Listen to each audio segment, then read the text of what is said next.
Kamu sadar nggak betapa seringnya kita hidup hanya dengan menelan mentah-mentah apa yang orang lain ucapkan, apa yang media sodorkan, atau apa yang ramai diomongkan banyak kepala, tanpa pernah kita tanyakan ulang. Benarkah ini? Masuk akalkah ini? Bermanfaatkah ini untukku? Kalau kita terus begini, kita sebenarnya bukan sedang hidup dengan pikiran sendiri, tapi sedang menyewa pikiran orang lain untuk mengendalikan arah kita. Dan di titik itu, kita bukan lagi manusia merdeka, tapi sekadar pengikut yang terseret arus.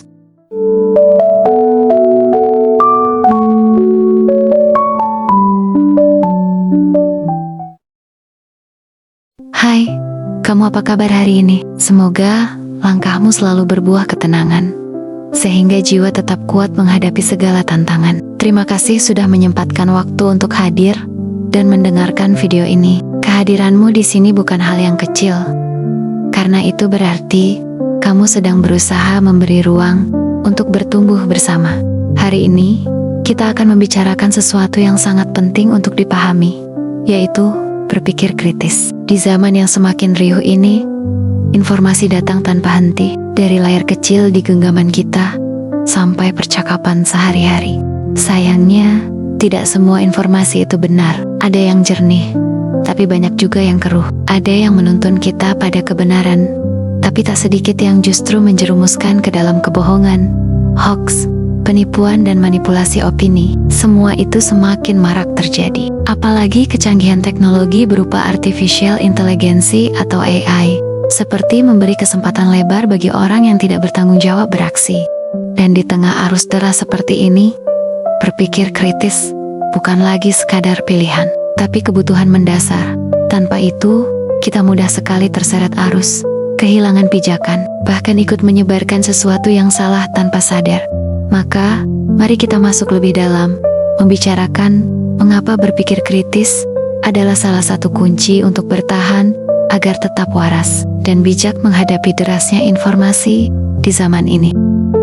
Kadang kita nggak sadar kalau hidup ini penuh dengan informasi yang datang tanpa henti. Dari bangun tidur sampai mau tidur lagi, kita disuguhi berita, opini, gosip, motivasi, bahkan iklan yang gak ada habisnya. Semua itu masuk ke kepala kita, menumpuk, lalu memengaruhi cara kita melihat dunia. Masalahnya, gak semua yang kita terima itu benar. Gak semua yang terdengar meyakinkan itu bisa kita telan mentah-mentah. Disinilah pentingnya kita punya kemampuan untuk berpikir kritis. Berpikir kritis bukan berarti kita selalu curiga pada semua orang, atau jadi orang yang sinis pada setiap informasi.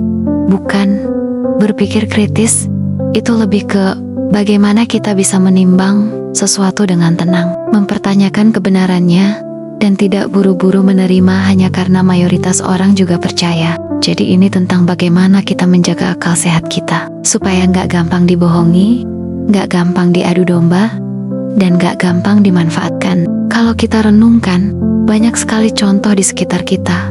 Misalnya ketika ada berita heboh di media sosial, banyak orang langsung percaya, lalu ikut menyebarkan, bahkan sampai ikut marah atau takut. Padahal, kadang berita itu belum tentu benar. Bisa saja ada potongan yang sengaja dihilangkan, ada narasi yang sengaja dilebih-lebihkan, atau bahkan murni hoax. Kalau kita tidak terbiasa berpikir kritis, kita akan jadi bagian dari rantai masalah itu, menyebarkan sesuatu yang salah, dan menambah keributan yang sebenarnya tidak perlu.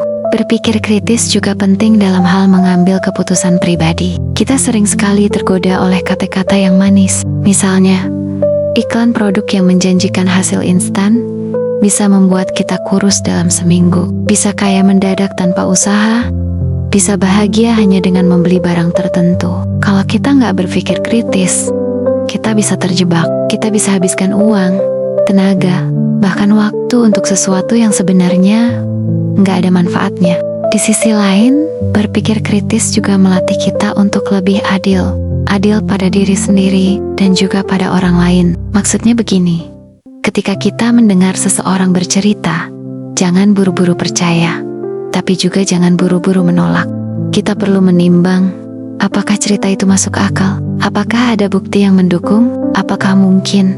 ada sisi lain yang belum kita dengar. Dengan begitu, kita nggak mudah terjebak pada satu sudut pandang saja. Sayangnya, banyak orang salah paham soal berpikir kritis. Mereka kira orang yang kritis itu selalu membantah, selalu mendebat, selalu mengoreksi orang lain. Padahal, berpikir kritis itu bukan soal melawan, tapi soal mencari kebenaran dengan cara yang sehat. Kita bisa berpikir kritis tanpa harus menyakiti orang lain. Kita bisa mengajukan pertanyaan dengan sopan. Kita bisa memberi masukan dengan rendah hati. Dan kita bisa tetap menghargai orang meskipun berbeda pendapat. Berpikir kritis ini sebenarnya bisa dilatih setiap hari. Caranya sederhana. Misalnya dengan membiasakan diri untuk tidak langsung percaya pada sesuatu yang kita dengar. Coba pikirkan dulu, apakah ini masuk akal? Apakah ada buktinya? Apakah ini cuma opini? Atau memang fakta? Kalau kita punya kebiasaan itu, lama-lama kita akan terbiasa menimbang sesuatu dengan lebih jernih. Selain itu, berpikir kritis juga butuh keberanian. Karena seringkali, berpikir kritis berarti berani berbeda. Berani mengatakan, tunggu dulu, mari kita cek lagi. Ketika orang-orang lain sudah terlanjur ikut arus. Berani bertanya, apa buktinya? Ketika mayoritas hanya mengandalkan katanya. Berani juga untuk mengakui kalau kita salah. Dan mau mengubah pendapat ketika ada fakta baru yang lebih kuat. Jadi, berpikir kritis itu bukan soal keras kepala, tapi justru soal kerendahan hati untuk mencari kebenaran. Kalau kita tarik lebih jauh, berpikir kritis juga membuat hidup kita lebih tenang. Kenapa? Karena kita tidak mudah dipermainkan oleh opini orang. Kita tidak gampang terbawa emosi hanya karena melihat sesuatu yang viral. Kita bisa menjaga jarak, menimbang, lalu memutuskan dengan kepala dingin. Hidup kita jadi lebih ringan, karena kita tidak selalu ikut dalam hiruk-pikuk yang sebenarnya tidak penting. Mari kita bayangkan, kalau masyarakat kita terbiasa berpikir kritis, pasti lebih sedikit keributan, lebih sedikit berita bohong, lebih sedikit orang yang terjebak pada hal-hal yang merugikan. Kita bisa lebih bijak dalam menyikapi perbedaan, lebih tenang dalam menghadapi masalah, dan lebih kuat dalam menjaga diri dari manipulasi. Tentu saja, berpikir kritis itu tidak membuat kita jadi manusia yang sempurna. Kita tetap bisa salah, kita tetap bisa keliru. Tapi setidaknya, kita tidak menyerah begitu saja pada kebiasaan ikut-ikutan. Kita berusaha untuk selalu sadar, selalu menimbang, dan selalu mencari kebenaran. Kalau dipahami secara mendalam, berpikir kritis itu adalah bentuk kasih sayang kita pada diri sendiri. Dengan berpikir kritis, kita menjaga diri kita dari kesalahan yang bisa merugikan. Kita juga melatih diri untuk lebih adil, lebih jernih, dan lebih tenang. Dan yang paling penting, kita tidak mudah dikendalikan oleh hal-hal yang ada di luar diri kita. Jadi, mari kita mulai dari hal sederhana. Jangan langsung percaya pada semua yang kita lihat di layar. Jangan buru-buru menyebarkan sesuatu hanya karena terdengar menarik. Jangan gampang kagum pada kata-kata manis tanpa bukti. Mari biasakan diri untuk bertanya, menimbang, dan mencari kebenaran. Karena dengan begitu, kita bukan hanya melindungi diri sendiri, tapi juga ikut menjaga dunia sekitar kita agar lebih sehat, lebih jernih, dan lebih damai. Kita cukupkan dulu refleksi untuk kali ini. Kalau video ini menurutmu bermanfaat, boleh like, comment, share, dan tentu subscribe, serta nyalakan lonceng notifikasinya supaya tidak ketinggalan video refleksi berikutnya. Terima kasih sudah meluangkan waktumu menonton sampai akhir. Salam selaras, salam bahagia.